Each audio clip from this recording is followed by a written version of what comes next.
Nabi kalau sholat ya, itu seringkali menimbulkan perbedaan pendapat di kalangan sahabat yang hadir pada saat itu. Kadang-kadang urusannya cuma karena nggak nyambung. Kan dibilang oleh Nabi, "Shollu kama ra'aitumuni usolli." Kalian sholatlah sebagaimana melihat aku sholat, gitu ya. Nah, hadis itu oleh para sahabat dipakai. Ketika Nabi lagi sholat, tiba-tiba Jibril datang membisikkan di telinga Nabi. Jibril nggak kelihatan, ya. Bisikannya juga nggak kedengeran. Yang dengar cuma Nabi. Muhammad, sendalmu itu ada teleknya, ada kotorannya. Lepas, dicopot. Gitu. Nabi langsung mencopot sendal. Mohon maaf ya, di masa Nabi, sholat di masjid itu pakai sendal, Pak. Belum ada karpet, belum ada keramik, tanah. Gitu. Jadi semua jamaah masuk masjid itu pakai sendal, pakai sepatu. Nabi ngimami itu ya pakai sendal, pakai sepatu. Suruh copot sama Jibril. Nabi copot sendal dua-duanya. Lama pun melihat imamnya copot sendal. Ya dicopot juga, gitu kan? Gitu. Mereka pikir wah ini rukun sholat yang terbaru. Kan rukun sholat itu pertama niat, takbiratul ihram, berdiri, ya sebelum rukuk copot sendal. Gitu. Nah, begitu selesai Nabi nanya, kalian apa yang urusannya dengan pada nyopot-nyopotin sendal? Lah, kan kami makmum, Anda imam nyopot sendal, ya makmum nyopot sendal lah, gitu. Bukan, kata Nabi, saya nyopot sendal karena ada Jibril ngasih tahu nih sendal saya ada najisnya. Oh, ngobrol dong kalau gitu. Jadi jamaah sekalian, bisa terjadi perbedaan pendapat ketika di masa Nabi sendiri pun sudah terjadi hal itu. Nah cuma tinggal finishingnya itu yang kadang-kadang kita tidak cantik untuk melakukannya. Sentuhan kulit laki-laki dan perempuan yang bukan mahram itu batal nggak dulunya? Batal nggak? Ya tergantung ya. Pakai mazhab yang mana? Ya kalau pakai mazhab Hanafi, sentuhan itu ya tidak membatalkan kecuali begitu disentuh nyetrum, ser. Nah, baru batal. Tahu ya artinya ser gitu ya. Ada lezat, ada perasaan nyes gitu, wah gitu ya. Nah itu baru batal gitu. Tapi kalau cuma senggolan, sentuhan tidak sengaja itu tidak batal. Maka apa itu Hanafi gitu ya. Di dalam mazhab Syafi'i enggak ya. Nyetrum nggak nyetrum asalkan nempel ya, ditempeli ketempelan sengaja nggak apa tapi kena tempel dan sebagainya itu batal gitu. Nah ini ikhtilaf yang dari zaman dulu, dari zaman Nabi sampai dini hari itu nggak ada penyelesaiannya. Kenapa? Karena dua-duanya benar. Ingat ya, dua-duanya benar. Tergantung kita mau pakai yang mana. Tapi kebenaran ada pada kedua belah pihak. Tidak ada satupun yang salah, dua-duanya benar. Jadi kalau orang mengerti agama, dia bisa lihat hadisnya banyak, dia lihat ikhtilaf di antara para ulama juga banyak. Tinggal satu aja masalahnya, mau pakai yang mana? Gitu. Saya mau pakai pendapatnya Hanafi, boleh, silakan. Yang penting hormati teman yang pakai mazhab Syafi'i, kan gitu. Atau saya mau pakai mazhab Syafi'i, sentuhan batal, benar. Hadisnya juga kuat, ayatnya juga kuat, hujahnya juga sangat kuat. Nggak bisa kita bilang, wah Syafi'i nggak ngerti urusan. Enggak, saya enggak. Yang nggak ngerti urusan itu kita. Kalau para ulama itu mereka berbeda pendapat dengan hujah yang sangat kuat, kita harus hormati dua-duanya. Urusan kita mau pilih yang mana itu urusan kita. Tapi begitu kita pilih salah satu, yang lain itu tidak boleh kita nyek, nggak boleh kita jelek-jelekan dan sebagainya. Harus kita hormati. Gitu. Jadi ya kalau misalnya satu masyarakat gitu terbiasa dengan sentuhan kulit tidak batal, ya sudah, nggak masalah. Itu ada ayat Qur'annya, ada hadisnya, ada hujjatul ulama yang luar biasa kuatnya dan kita harus respect. Sebaliknya, kalau ada satu masyarakat yang bilang wah sentuhan itu batal gitu ya, ya kita juga harus hormati juga.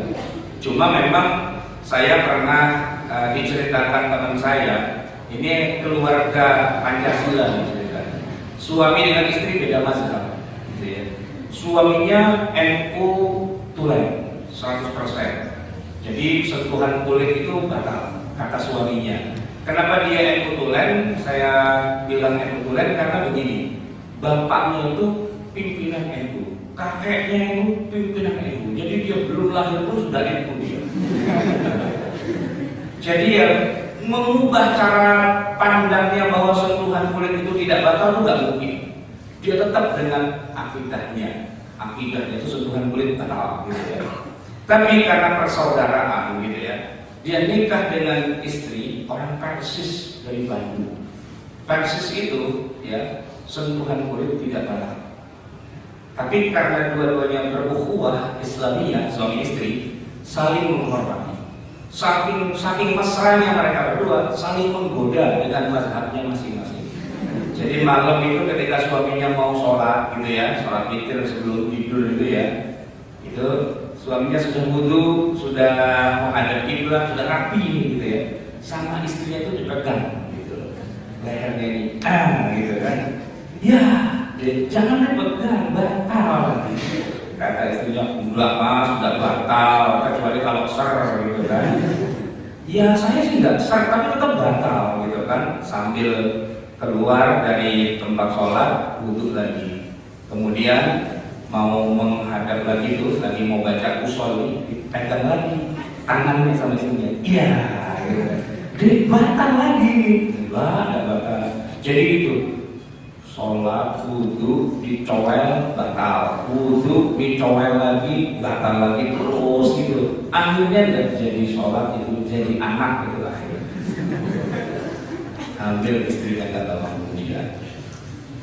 Jemaah sekalian yang dimuliakan Allah, perbedaan dalam masalah fikih itu adalah sesuatu yang tidak bisa diselesaikan dengan cara sistem gugur. Yang benar satu, yang lain salah, itu enggak. Tapi penyelesaiannya dengan cara win-win solution. Dua-duanya menang. Anda mengatakan bahwa baca Fatihah itu wajib bagi makmum. Ketika imam sudah selesai baca Fatihah, waladhdallin amin, saya baca Fatihah, wajib bagi saya. Monggo silakan. Itu merepresentasikan mazhab Asy-Syafi'i yang memang ketat dalam masalah ini. Tapi ada juga yang begitu imam selesai, imam baca Fatihah dia dengar, imam selesai dia nggak baca apa-apa, nggak mau dua juga, nggak ada urusan. Gitu. Yang penting dua-duanya berjalan dan imam dan makmum tetap bisa berjamaah. Bisa jadi imamnya itu kunut, Pak. Saya ini orang NU terus terang saja, nasi uduk gitu ya. Jadi sejak kecil orang tua saya itu dan juga lingkungan, memang di masjid depan rumah saya itu kalau subuhan itu pasti kunut, nggak mungkin tidak, gitu ya. Tapi ketika saya ke Jogja, saya ketemu dengan guru-guru orang Muhammadiyah. Itu Pak Yunahar Ilyas, Dr. Yunahar Ilyas itu guru saya, sering ngajar di masjid ini juga. Beliau itu mengajarkan, wah kunut itu hadisnya nggak ada loh, lemah loh hadisnya. Ya udah, jadi saya NU yang terbawa Muhammadiyah. Anaknya kiai NU tapi tidak kunut subuhnya, gitu ya, tidak usholi gitu. Karena Nabi tidak pernah baca usholi. Cuman kata kakek saya, oh enak aja, usholi itu ada hadisnya. Mana mbak hadisnya? Itu loh, shollu kama ra'aitum muni usholi. Iya loh, Nabi dia muni usholi loh. Ketika saya kemudian keluar dari UGM, saya pindah kuliah ke Fakultas Syariah di Jamiatul Imam Ahmad bin Saud di Jakarta, di Lipia. Rupanya fakultas kita itu namanya Fakultas Syariah, tapi jurusannya jurusan perbandingan mazhab. Jadi soal ujian kita itu begini, sebutkan perbedaan pendapat di antara ulama dalam masalah kunut subuh. Kita menyebutkan 4 mazhab. 1 mazhab Hanafi, 2 Maliki, 3 Syafi'i, 4 Hambali, masing-masing dengan dalilnya, ayat Qur'annya, hadisnya dan sebagainya, dan kenapa mereka berbeda pendapat. Itu soalnya. Jadi saya harus tahu kenapa kok Syafi'i itu kunut, gitu kan. Nah, dalam belajar kita di kelas, ternyata saya menemukan, canggih juga nih mazhab Syafi'i. Kenapa mereka sangat kekeh sekali dengan kunut subuh? Ternyata hadis tentang kunut subuhnya itu hadis yang sahih. Yang kalau saya selama ini belajar sama teman-teman gitu, dibilang nggak sahih. Begitu kita buka kitabnya, saya ngomong juga, ternyata kuat juga ya. Jadi Imam Syafi'i itu meriwayatkan hadis ini ya, sahih disahihkan oleh banyak ulama, di antaranya Imam Al-Baihaqi, yang menyebutkan bahwa Rasulullah itu memang kunut subuh itu aslinya kan tidak ada kunut subuh. Begitu ada kejadian kunut nazilah, Nabi kunut nazilah selama sebulan. Setelah sebulan kunut nazilahnya berhenti, tapi Nabi tetap mempertahankan kunut subuhnya itu sampai beliau wafat. Lam yazal Rasulullah yaqnutu fil fajri hatta faraqat dunia. Rasulullah tetap mempertahankan kunut subuhnya sampai beliau meninggal dunia. Ini hadis oleh banyak ulama dibilang dhaif, lemah, tidak berdasar. Tapi ketika kita belajar ilmu hadis, disebutkan siapa para perawinya, disebutkan bagaimana sanadnya yang muttasil, ternyata status hadis ini sahih. Hadisnya kuat. Kita pelajari seperti itu, kuat juga, ternyata punya alasan yang hebat. Selama ini kita nggak tahu, pokoknya dhaif nggak kunut gitu aja. Sampai-sampai saya nggak hafal doa kunut itu. Cuman hafalnya Allahumma qina fiman hadait, tapi apalagi nggak tahu, punya bini nggak punya duit gitu. Begitu saya baca hadis ini, saya geleng-geleng kepala, ya Allah, kita tuh selama ini bodoh sekali, gitu loh. Bodohnya kenapa? Dengan mudah mengatakan itu dhaif, itu lemah, itu tidak ada hadisnya dan sebagainya, tanpa pernah kita belajar minimal duduklah sekali di fakultas hadis. Kalau kita belajar ilmu hadis, ternyata apa yang dikatakan dhaif oleh seseorang itu hanya klaimnya dia. Nanti ada orang lain lagi makan enggak, ini kok sahih, gitu. Jadi ilmu hadis itu ilmu yang tentang mensahihkan atau dhaifkan itu rupanya itu juga ada khilafiyahnya juga. Jadi yang benar tuh begini, hadis kunut subuh itu didhaifkan oleh para ulama Hanafi. Mereka tidak pakai itu. Memang menurut mereka hadisnya dhaif, gitu. Tapi menurut ulama madzhab Syafi'i ternyata hadisnya sahih. Jadi orang pakai kunut tidak pakai kunut itu bukan masalah hadisnya dhaif tidak dhaif, bukan.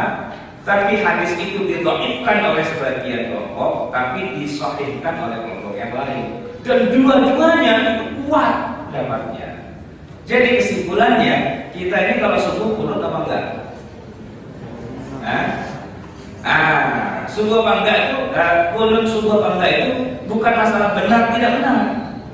Benar, tidak usah kunut itu menurut mazhab Hanafi. Benar kita kunut itu menurut mazhab Syafi'i. Nah, masalahnya kita tidak mau pilih mau pakai yang mana, kan begitu. Kalau pakai mazhab Hanafi, ya sudah pakai saja, nggak usah kunut. Jadi nggak usah ngapalin doa kunut kan gitu ya. Nah, tapi kalau pakai mazhab Syafi'i, ya monggo silakan. Gitu. Nah sekarang dalam prakteknya, saya sholat berjamaah di masjid yang masjid itu tidak ada kunutnya dari awal berdiri. Masjid itu sudah diperdirikan oleh para pendirinya dengan proklamasi masjid ini didirikan untuk tidak ada kunut di dalamnya, begitu misalnya kan. Ya sudah, kita hormati yang punya masjid. Oh nggak ada kunut, ya wes nggak kunut, kan begitu. Nggak usah dipaksa-paksa harus kunut. Atau sebaliknya begitu juga. Ketika masjidnya didirikan oleh para ulama yang tetap gegem, pokoknya kudu wajib mesti harus kunut, gitu kan. Lah kok kita datang di situ nggak kunut jadi imam lagi, itu ngajakin berantem namanya. Nah gitu kan. Jadi kalau kita mau jadi imam Pak, pertama ilmunya harus puas, wawasannya harus dalam, tahu perbandingan mazhab itu gimana, tahu karakteristik jamaah, ada yang kunut, ada yang enggak, bijak. Kita bilang, mohon maaf hadirin sekalian, para jamaah sholat subuh yang berbahagia, kita akan segera melaksanakan sholat subuh 2 rakaat. Sepakat ya, tidak ada perbedaan 2 rakaat. Sepakat. Masalah kunutnya begini, saya kebetulan tidak kunut, gitu. Tapi saya sangat menghormati hadirin yang pada mau kunut. Jadi nanti begitu iktidal saya akan perlama iktidal saya. Jadi silakan yang pada mau kunut dulu, silakan kunut masing-masing. Kenapa saya tidak kunut? Pertama saya mau tidak hafal kunutnya, sekali saja. Nah, gitu ya. Yang kedua insya Allah kapan-kapan kalau udah hafal ya sekali-kali saya tak kunut lah gitu ya. Gitu. Jadi kan jamaahnya, oh ya, jadi keinginan mereka untuk kunut itu tidak terhalangi, walaupun dalam mazhab Syafi'i kunut subuh itu juga bukan kewajiban, bukan. Itu cuma sunnah muakkadah. Enggak dikerjakan dosa kan? Enggak. Gitu. Cuman kehilangan pahala gede untuk itu. Kalaulah tidak kunut subuh maka ada penggantinya yaitu dengan sujud sahwi. Itu aja sebenarnya. Tidak ada yang bilang kunut subuh itu wajib. Nah, tapi kalau imamnya orang yang biasa kunut, mohon maaf jamaah sekalian, saya terbiasa kunut. Bagi jamaah yang biasanya tidak kunut, ya nanti waktu saya kunut nggak usah diamini aja. Jadi yang NU jawab amin, wa afina fiman afain amin. Lah yang tidak kunut diem aja, gitu, nggak usah mengamini, gitu kan. Dan nggak usah nantang menunjukkan permusuhan. Yang lain bilang amin, dia bilang tidak amin. Sekedar ingin mengatakan saya beda, nggak usah lah, gitu ya. Lagian nanti kalau kita lagi pada kunut, mohon kesediaannya untuk menunggu sebentar. Kita tetap berdiri semua menunggu yang kunut, ya. Yang tidak kunut nggak usah pakai sujud duluan. Wah, pakai kunut segala, aku tak disini ya. Ya, kalau di sini itu malah batal loh sholatnya. Gitu. Jadi indah itu ukhuwah kita itu. Ya kan, bukan kemudian kita saling menyalahkan. Yang paling benar saya, kamu tuh nggak benar, kamu tuh nggak sesuai dengan sunnah. Loh, kita itu semua para ulama itu tidak ada satupun yang tidak sesuai sunnah. Adapun mereka jadi berbeda, dari zaman sahabat juga sudah terjadi perbedaan. Sudah terjadi hal itu. Maka perbedaan itu tidak ada kaitannya dengan benar tidak benar, sunnah tidak sunnah. Karena masing-masing itu sudah berada pada posisi yang paling benar menurut penilaiannya. Dan kita harus menghormati penilaian masing-masing itu. Bahwa saya berbeda, monggo dengan saudara-saudara semua, kita pasti berbeda. Sholat subuh kita itu Pak, walaupun orangnya satu jamaah masjid kompak tidak kunut, pasti tetap berbeda. Pasti berbeda. Gitu. Minimal dalam bacaan sujud dan rukuknya. Kan sujudnya imam nggak keras baca. Lah imam ada yang baca subhana rabbiyal a'la, ada yang baca subhana rabbiyal a'la wa bihamdi, ada yang baca subhanakallahumma rabbana allahumma firli, dan sebagainya. Bacaan itu kan beda-beda. Lah ketika lagi sujud itu malaikat katanya beda-beda itu, dibacanya ini, dibacanya ini, nggak seragam, enggak gitu. Walaupun satu mazhab pun bisa beda-beda juga.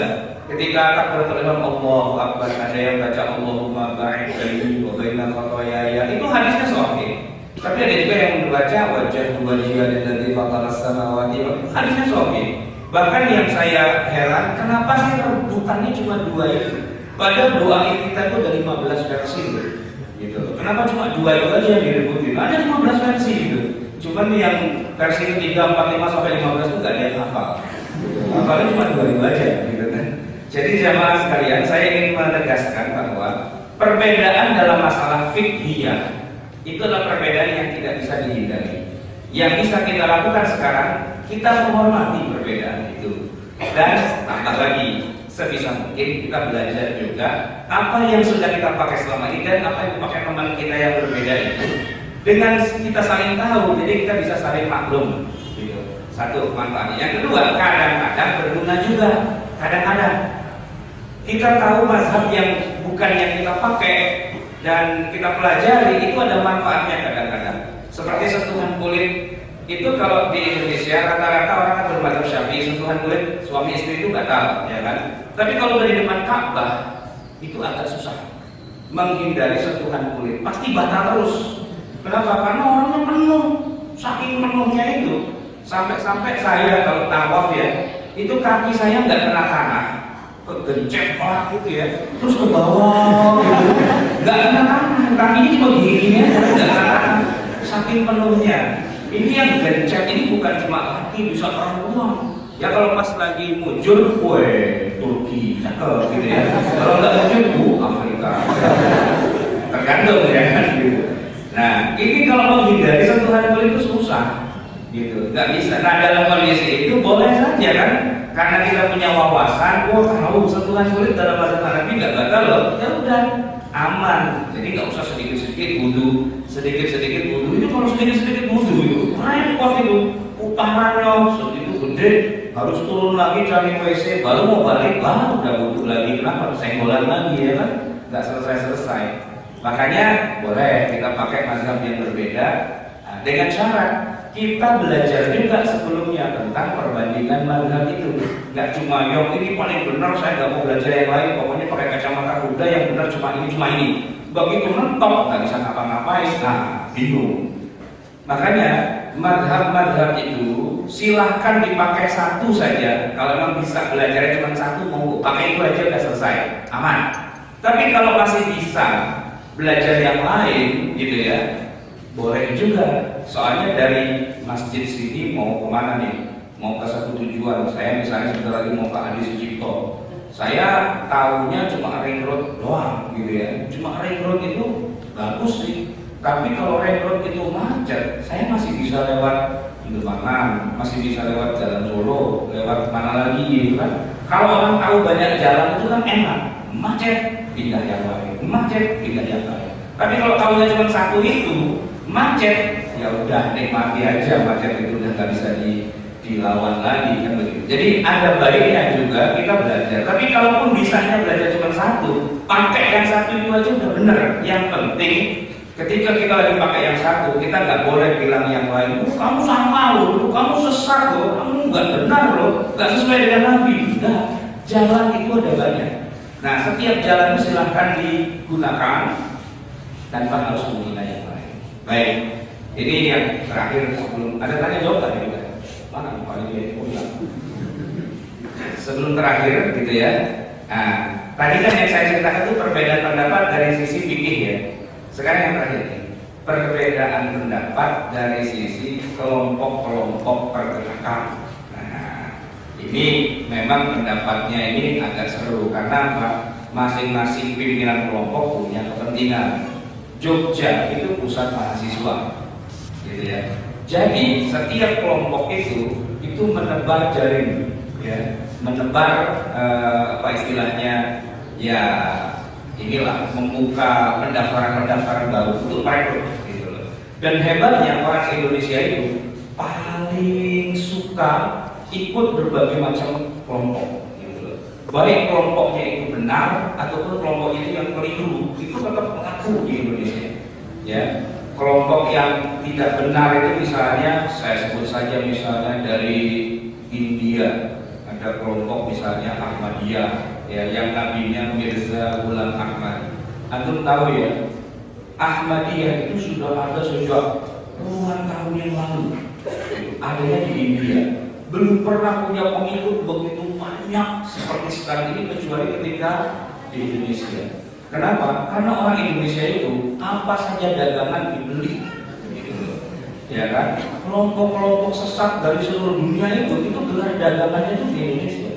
Jadi memang Indonesia itu lahan yang paling subur, gitu loh. Saya perhatikan berbagai macam, saya dari zaman masih SMA sampai kuliah sampai kini hari dan tua jenggotan begini, keluar masuk berbagai kelompok itu udah kenyang, gitu ya. Kelompok A, saya nggak usah sebut nama kelompoknya ya, A, B, C, D, E itu udah kenyang. Seingat saya, rata-rata kalau punya target mencari pengikut sebanyak-banyaknya, apalagi Jogja, ya kan? Itu kan mahasiswa banyak, gitu kan? Tarik. Nah, begini, kita tidak menafikan adanya banyak kelompok-kelompok itu, ya. Pecahan sana, pecahan sini, pecahan sana, kelompok anak dan sebagainya itu nggak masalah. Buat kita yang penting, ya, lepas dari masing-masing kelompok itu ngajarin apa, tapi ilmu yang diajarkan itulah yang lebih penting. Gitu. Saya ini guru ngaji saya, belajar baca Quran saya itu justru orang jamaah tabligh. Saya nggak pernah ikut-ikutan jamaah tabligh yang dari masjid ke masjid itu, bukan yang nggak mau, cuma nggak siap mental tidur di masjid gitu aja, gitu ya. Mereka luar biasa, tidur di masjid sampai 3 bulan, bahkan sampai setahun, mau ke luar negeri dan sebagainya. Saya nggak ikut, bukan karena saya benci, enggak, cuma saya nggak siap mental untuk seperti itu. Mungkin teman-teman ada yang ikut, silakan aja. Tapi guru saya, guru ngaji qiraat saya itu orang jamaah tabligh, orang Pakistan asli, yang kebetulan tinggal di Jakarta, jadi dosen saya. Saya belajar sanad bacaan Quran itu dari beliau. Walaupun saya bukan orang jamaah tabligh, tapi saya serap ilmunya. Boleh nggak? silakan aja. Profesional, kan begitu ya. Nah, kemudian belajar hadis. Saya belajar hadis dari teman-teman salafi, gitu. Di Jakarta, wah itu ada banyak berbagai macam perguruan salafi di Jakarta, dari yang paling ekstrem kanan sampai yang paling ekstrem kiri. Kalau mereka berantem, bukan urusan saya, gitu ya. Tapi kalau di antara mereka ada yang alim, ada yang memang ahli dalam satu bidang ilmu, saya nggak melihat dia itu latar belakangnya apa, tapi ilmunya memang ini ilmu beneran, gitu loh. Ya kita belajar, gitu, sesuai dengan kapasitas keilmuan. Jadi kita ikut tuh bukan karena kelompok ini hebat, begini, bukan. Hebat itu sifatnya sangat subjektif. Tapi kalau kita bicara keilmuan, nah ilmu ini memang ilmu yang jarang adanya dan kita perlu belajar, kita serap ilmunya tanpa harus fanatik dengan kelompoknya, gitu. Itu yang paling baik. Nah, nanti ada lagi teman-teman yang lain, ada kelompok B, C, D, E dan sebagainya, silahkan aja. Tapi jangan fanatisme kelompok satu. Yang kedua, jangan menyalahkan kelompok yang bukan kelompok kita, gitu. Tapi kalau sudah mulai menyalahkan, menganggap kesesatan dan sebagainya, nah di situ kita ketahuan bahwa ternyata kita masih childish, masih kekanak-kanakan dalam berkelompok. Jadi begitu jamaah sekalian, semoga bermanfaat. Mohon maaf waktu saya mungkin agak sedikit ketat. 9.40 saya sudah harus terbang lagi ke Jakarta, terbangnya ya. Jadi dari sini ke Adi Sucipto bisa 2 menit bisa ya? Nggak bisa lah ya, 20 menit mungkin ya. Itu saja yang bisa saya sampaikan. Mohon maaf atas segala kekurangan dan kesalahan. Sebelum saya akhiri, mungkin ada pertanyaan 1-2 monggo.